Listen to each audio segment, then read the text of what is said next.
So what brings you here today? Trouble? Come for clarity and soothing, maybe? Or contribution to give and get?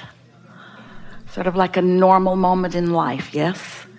Where you're part of more than just you, but the part that is you is so important. Your perception of what goes on matters a lot. You contribute, whether you sit here and talk into this and speak your words where other ears can hear them, or whether you do what you do all the time, convey through your vibrational offering. One of the things that sometimes happens as you come here and play with us is that we are able to discern, and we often point it out nicely, usually. Sometimes there's a difference in what you're saying with your words and what you're offering vibrationally. And it's really a good thing for you to acknowledge when that is happening, because the universe is not responding to your words.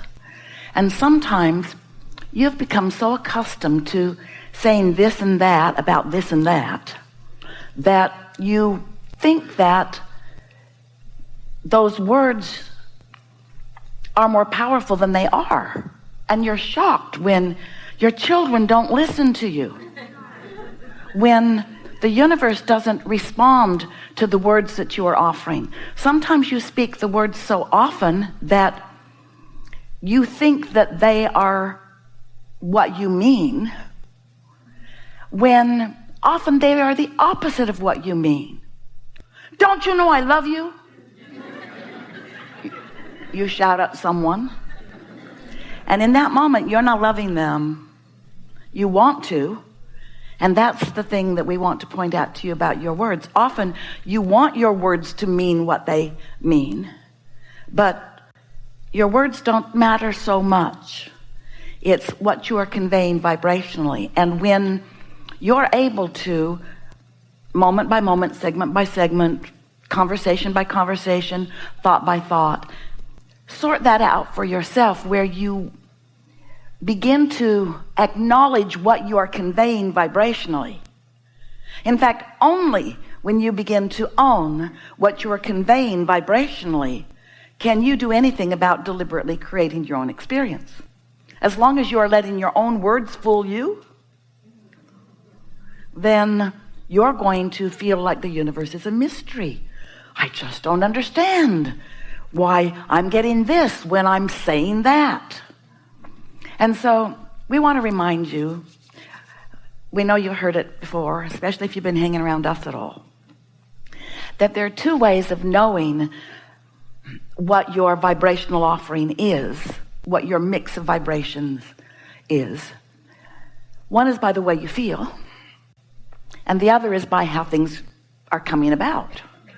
And it's nice if you recognize it during the pre-manifestational phase, because it's more difficult to do something about it post-manifestational. In other words, once something is manifested, now you got that to deal with, that to observe, that to explain, that to sometimes endure.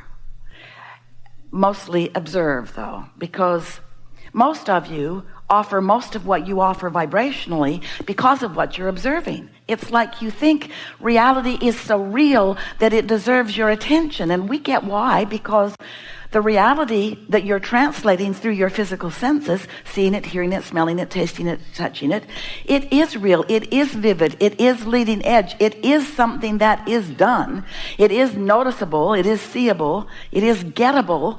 But the question is it wantable? Is it wanted by you? Do you want it? Because if you don't want it, then don't look at it. Well, we know that's not easy, because there are a lot of people who are in your face with what they want you to see. And when you just turn away from them, your children do it all the time, have you noticed? And what do you say to them when they do that? Pay attention to me. Listen to me. You sort of demand attention from each other, but if you're really smart, you've become an evasive butterfly who only gives your attention to what you really want or what you want to encourage in your experience. So when we say to you, you create your own reality, what we mean is you offer a vibration that law of attraction responds to. And when you know what vibration you're offering and you're doing it on purpose, then you are a deliberate creator. But when you're offering it just based upon things you've thought before or things that other people think or the loudest vibration or comment in the room, you might be creating your life by default. You might be creating things that you don't want to create when you don't need to. So we're eager to talk with you about whatever it is that you want to talk about. But our powerful desire for you as a result of our conversations here today is that you come to understand at least that there is a vibrational mix of energy within you. In other words, there are things you desire and there are things you believe, and that mix matters. When you desire something and believe it, now it's all flowing in the same direction and there's powerful influence coming from you. And what you want is coming about. But if you want something that you doubt, if you want something that you're looking in opposition to, then you've got contradiction within you. And that's the thing we most want you to become aware of. Because when you say one thing but mean another, you've got a vibrational contradiction going on within you. And it just does not feel good. You are more than you see here in these physical bodies. You are an extension, while you are in these physical bodies, of source energy. And the source energy part of you is dominant. But the source energy part of you is not creating your reality. The source energy part of you is supporting the reality that you create.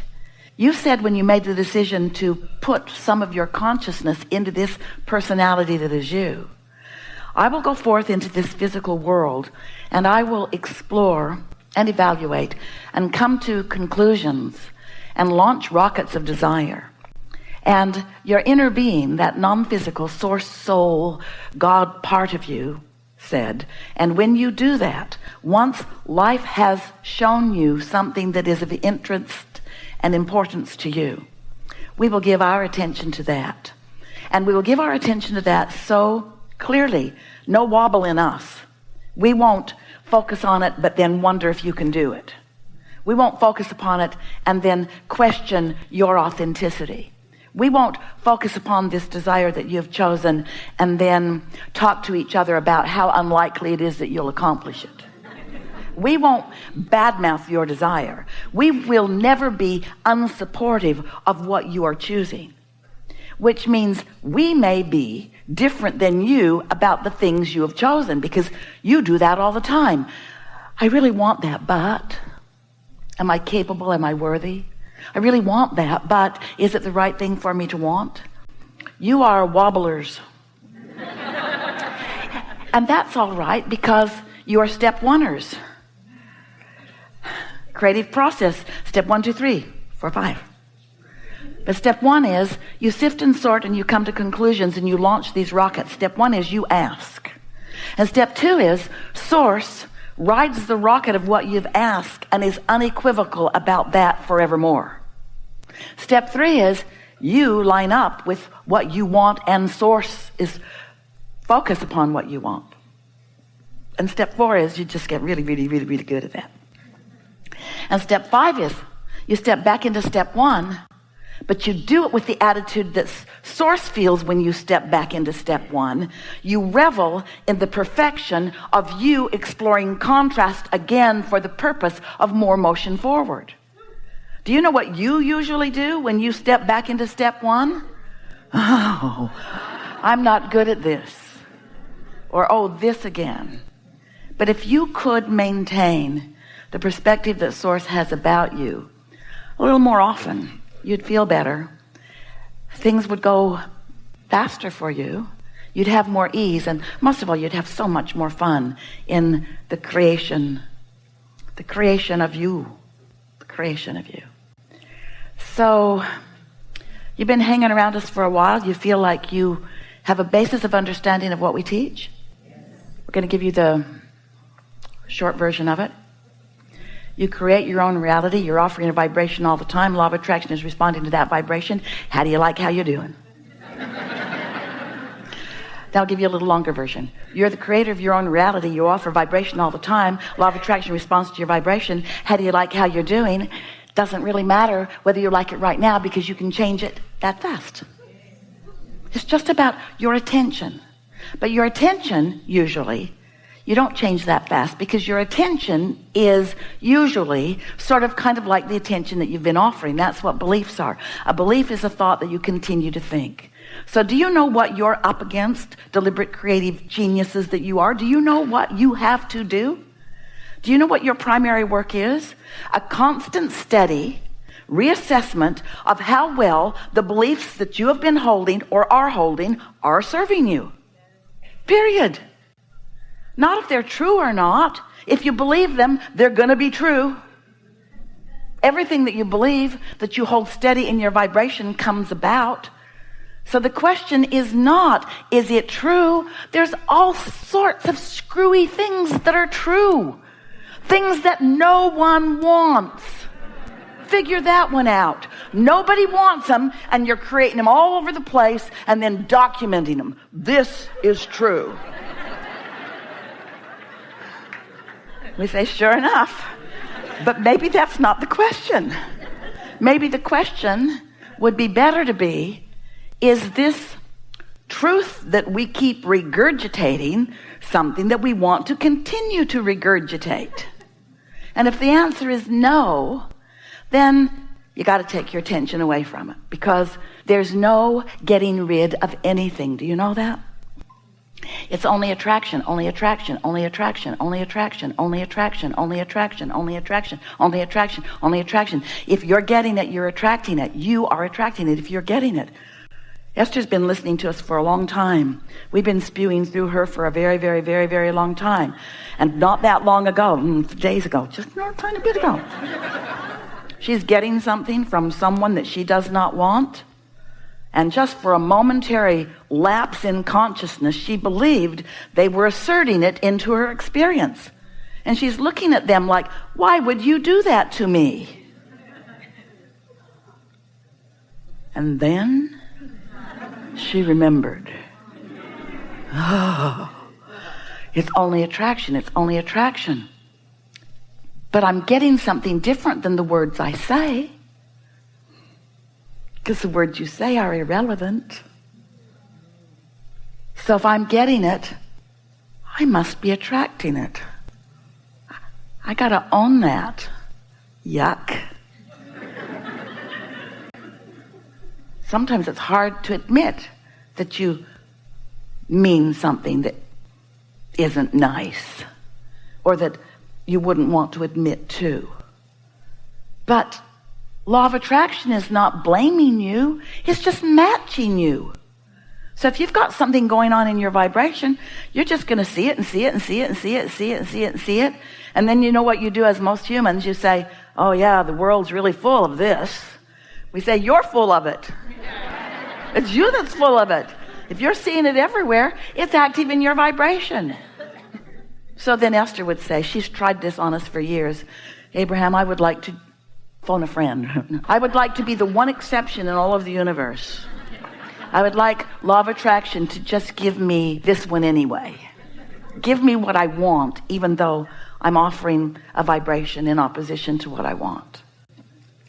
Oh, but when you get the hang of this, when you start accepting that you create your own reality and that it's attraction, attraction, attraction, and everybody else is too, then you start enjoying the dance. Then you start enjoying what you're attracting. And there's so much wonderful stuff that you're attracting, mixed in with stuff that you don't want. But the discerning, the realization, the fine-tuning, the practicing of the thoughts, the thinking on purpose and then watching the results. How fun is that? We just want to give you one little thing that will help you so much. Do not misunderstand. Do not come to think. A lot of people do, but do not come to think this. I'll practice my vibration so that you will be better. I'll think thoughts about you so that you will behave the way I like.